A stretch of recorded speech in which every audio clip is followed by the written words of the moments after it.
गोरखपुर में सुंदरकांड का आयोजन किया गया।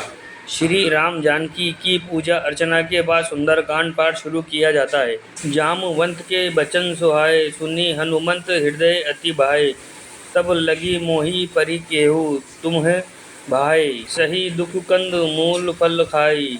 कई वर्षों से सुंदरकांड का नित्य पाठ किया जा रहा है। लोगों में बहुत ही ज़्यादा जोश देखने को मिला। श्री राम जी के प्रति आस्था देखी गई। प्रति शनिवार को रात्रि में 8 बजे से सुंदरकांड पाठ आयोजन होता है। ग्राम में हर युवा पीढ़ी में बढ़ चढ़कर हिस्सा ले रहे हैं। शनिवार को समस्त ग्रामवासी गणमान्य नागरिक उपस्थित रहे। आज इंडिया न्यूज़ 24 रायसेन से वीरेंद्र सिंह राज की खास खबर।